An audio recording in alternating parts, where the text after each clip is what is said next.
नमस्कार माऊली. आज आपण सार्थश्री तुकारामांची गाथा याच्यातले अभंग क्रमांक 213 ते 219 हे अभंग ऐकणार आहोत.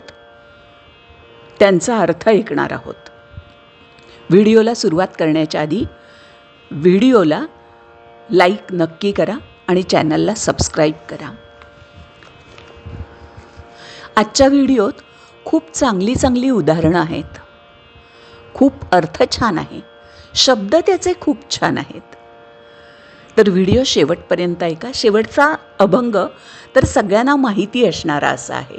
खूप छान अभंग आहे. तर नक्की शेवटपर्यंत व्हिडिओ ऐका. खूप महत्त्वाचा व्हिडिओ आहे. आणखीन सगळ्यांना एक विनंती करायची आहे की मी ह्या व्हिडिओला काही प्रॉडक्ट टॅग केलेले आहेत. तिथून जर तुम्ही ते साहित्य, देवपूजेचं साहित्य आहे, देवाला आपण नंदादीप लावतो तो मोठा दिवा, त्याच्यानंतर मूर्तीचे फोटो, कापूर, धूप, देव्हारा असे आपल्याला जे नित्यनेमानी लागतात प्रॉडक्ट, वस्तू लागतात किंवा वाती लागतात, त्यासुद्धा मी गेले 2 दिवस व्हिडिओला टॅग करते आहे की जे दैनंदिन साहित्य आहे ते साहित्य जर तुम्ही तिथून देवाचं साहित्य खरेदी केलं तर तुम्हाला त्याच किमतीत मिळेल की जे आपण इतर ठिकाणी घेतो. पण जर इथून खरेदी केलं तर चॅनलला त्याचा फायदा होईल. म्हणून सगळ्यांना विनंती, टॅग केलेले प्रॉडक्ट नक्की बघा आणि आवडले तर खरेदी करा. आणखीन एक विनंती आहे की चॅनलची मेंबरशिप सगळ्यांनी घ्या. त्याचा चॅनलला फायदा होईल. सगळ्यांना छान छान व्हिडिओ, देवभक्तीचे व्हिडिओ ऐकता येतील. कारण देवाच्या भक्तीत जर आपण लीन झालो तर आपल्याला मनःशांती नक्की मिळते. तेव्हा सगळ्या व्हिडिओ ऐकताच आहात, पण आज विनंती अशी आहे, मेंबरशिप घ्या, प्रॉडक्ट खरेदी करा. त्याबद्दल मनपूर्वक धन्यवाद. आता आपण व्हिडिओला सुरुवात करूया. अभंग क्रमांक 213.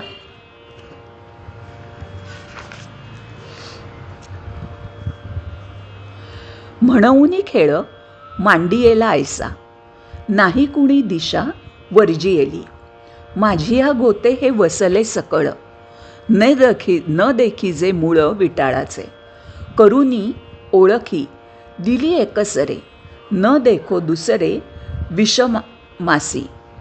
तुका म्हणे नाही काळापाशी गोवा, स्थितिमती देवा वाचुनिया. 213व्या अभंगाचा अर्थ ऐकूया. परमार्थाच्या खेळात मी कोणतीही दिशा वगळलेली नाही. माझे गणगोत पांडुरंगच आहे आणि त्यानेच जग व्यापलेले आहे. स्वाभाविक विटाळाचे जे मूळ भेदभाव त्याला थारा नाही. पांडुरंगाने सर्वत्र एक मीच आहे अशी त्याची ओळख मला करून दिल्याने मी त्याच्या स्वरूपा वाचून दुसरे काही पाहत नाही. आता माझे हृदय काळाच्या कल्पनेत अडकलेले नाही. माझी स्थिती, बुद्धी ही देवाहून निराळी नाही. आता अभंग क्रमांक 214. वैष्णव तो जया, अवघी देवावरी माया. नाही आणिक प्रमाण, तन धन तृण जन. पडता जड भारी, नेमा न टळे निर्धारी. तुका म्हणे याती, हो का तयाची भलती.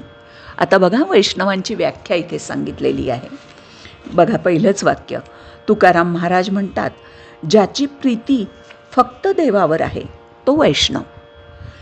ज्याला देह, द्रव्य, लोक हे सर्व तृणवत वाटतात. वैष्णवाला कितीही दुःख झाले, संकटे आली तरी तो आपली उपासना सोडत नाही. अशा माणसाची जात कोणती हे पाहू नये. याच्यानंतर अभंग क्रमांक 215. करोत तपादी साधने, कोणी साधोत गोरांजने. आम्ही न वजो तया वाटा, नाचू पंढरी चोहटा. पावोत आत्मस्थिती, कोणी म्हणोत उत्तम मुक्ती. तुका म्हणे छंद, आम्हा हरीच्या दासा निंद्य. हरीच्या दासांना छंद इतर कोणताच नाही हरिनामा वाचून. तर ह्या अभंगाचा पूर्ण अर्थ ऐकूया. ईश्वर प्राप्तीसाठी कोणी तप करोत, कोणी देवासाठी स्वतःचा देह जाळून घेऊ देत. आम्ही अशी भक्ती करणार नाही. आम्ही हरीचे नाव घेत नाचत राहू.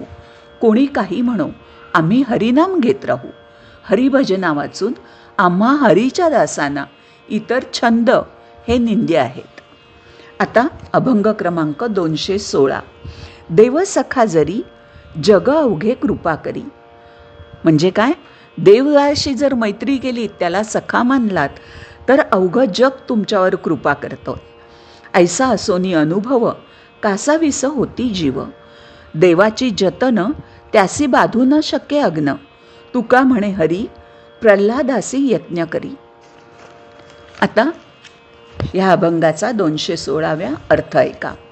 ज्याने देवाशीच अगदी जिवलग मैत्री केली, देवाला आपला सखा केले, त्याच्यावर सगळे जग कृपा करते. याचा अनुभव लोकांना आहे.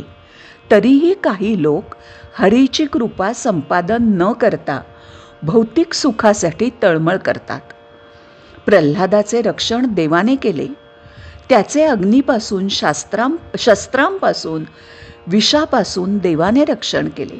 म्हणजे ज्याचे रक्षण देव करतो त्याला कशापासूनच भीती नाही. म्हणून हरीची कृपा संपादन करा असे तुकाराम महाराज सांगतात. यानंतर अभंग क्रमांक 217. भले म्हणविता संतांचे सेवक, आईत्याची भीक सुखरूप. ठसविता बहु लागती सायास, चुकल्या घडे नाश अल्पवर्म. पाकसिद्धी लागे संचित आईते, घडता सोयी ते तेव्हा गोड. तुका म्हणे बऱ्यास सांगताची गोष्टी, रणभूमी दृष्टी न पडेतो. म्हणजे काय? ह्या युद्धाच्या कथा ऐकायला बरं वाटतात, पण स्वतः रणभूमीवर गेल्यावर घाबरायला होतं. असा हा अभंग आहे. 217वा. त्याचा अर्थ ऐका. काही लोक आम्ही संतांचे सेवक आहोत असे म्हणून आयता लाभ मिळवतात आणि सुखाने जगतात. स्वतःच्या प्रयत्नांनी देवाची प्राप्ती करायची असेल तर कष्ट करावे लागतात. त्यातील वर्म थोडे जरी चुकले तरी सर्वांच नाश होतो. तुकाराम महाराज म्हणतात, स्वयंपाक करताना सर्व साहित्याची तयारी लागते. एवढेच असून भागत नाही. ते योग्य प्रमाणात अन्नात असतील तरच ते जेवण गोड लागते. तसेच तुकाराम महाराज म्हणतात, जोपर्यंत युद्धभूमी दिसत नाही तोपर्यंत युद्धाच्या आणि पराक्रमाच्या कथा ऐकायला आवडतात. जेव्हा स्वतःला रणभूमी दिसते, म्हणजे स्वतःवर संकट येते, तेव्हा भक्तीची आणि ज्ञानाची खरी परीक्षा होते. आता अभंग क्रमांक 218. संत समागम एखादी यापरी, राहावे त्याचे द्वारी श्वानयाती. तेथे रामनाम होईल श्रवण, घडेल भोजन उच्छिष्टाचे. कामारी बटीक सेवेचा सेवक, दीनपण रंक तेथे भले. तुका म्हणे सर्व सुख त्या संगती, घडेल पंगती संतांची या. किती सुंदर अभंग आहे बघा. अभंग क्रमांक 218वा होता. आता अर्थ ऐका. या अभंगात तुकाराम महाराज म्हणतात, मला संत संगती अगदी हलक्या प्रकाराने झाली तरी चालेल, पण मला संतांचा सहवास मिळू दे. अगदी कुत्राहून संतांच्या दारात राहायला मिळाले तरी चालेल. तेथे राहिल्याने माझ्या कानावर रामनाम पडेल आणि मला संतांचे उच्छिष्ट म्हणजे उष्टे अन्न प्रसाद म्हणून मिळेल. मला संतांच्या घरी काम करणारी मोलकरीण म्हणून राहणेही उत्तम वाटते. संतांच्या समोर नम्र होऊन राहणे हे उत्तमच आहे. स्वाभाविक संत संगतीने मला सर्व प्रकारचे आध्यात्मिक सुख लाभेल आणि संतांच्या पंक्तीत बसण्याचे सुख मला लाभेल. संत संगतीचं महत्त्व या अभंगात तुकाराम महाराजांनी दिलं आहे. आता आजच्या व्हिडिओतला शेवटचा अभंग. हा अभंग सगळ्यांनी ऐकलेला असणार. किती सुंदर गायलेला आहे तो अभंग. माझा काही आवाज तेवढा चांगला नाही, नाहीतर मी गाऊनही दाखवला असता. त्याची चाल अशी आहे आणि ते नाट्यगीत म्हणून म्हटलेलं आहे. मला ते शक्य नाही. कृष्ण माझी माता, कृष्ण माझा पिता, असं ऐकलं असेल तुम्ही, म्हणून मी आठवण करून दिली. काय आहे अभंग बघा, 219. कृष्ण माझी माता, कृष्ण माझा पिता, बहिणी बंधू चुलता कृष्ण माझा, कृष्ण माझा गुरु, कृष्ण माझे तारू, उतरील पैल पारू भवनदीची, कृष्ण माझे मन, कृष्ण माझे जन, सोयीरा सज्जन कृष्ण माझा, तुका म्हणे माझा श्रीकृष्ण विसावा, वाटे न करावा परता जीवा. अर्थ आहे का? अर्थ अगदी सोपा आणि सुंदर असा आहे. या अभंगात तुकाराम महाराज म्हणतात, कृष्ण माझे सर्वस्व आहे, कृष्ण माझी आई आहे, बाप आहे, बहीण, भाऊ, चुलता सर्व काही कृष्ण आहे. माझे मन कृष्णमय झाले आहे, माझे ध्यान कृष्ण आहे, माझा सोयरा, माझा सखा सगळं काही श्रीकृष्णच आहेत. कृष्णच माझं विश्रांतीचं ठिकाण आहे, ह्याला माझ्यापासून वेगळा करू नका, असं तुकाराम महाराजांनी अभंगात या सांगितलेलं आहे. असा होता आजचा व्हिडिओ. मंडळी, कसा वाटला? अभंगाचे शब्द हे स्वतः तुकाराम महाराजांचे आहेत. अत्यंत पवित्र असे ते शब्द सगळे ऐकता. मलाही आनंद होतो तुम्ही ऐकता, कारण मला कळतं व्ह्यूजमधून, वॉच टाईममधून कळतं की कोण किती ऐकतं ते. तर सगळे ऐकता मला आनंद वाटतो. तसंच देवाला कमेंटमध्ये नमस्कार करायला विसरू नका. आज एवढंच. रामकृष्ण हरी माऊली. धन्यवाद.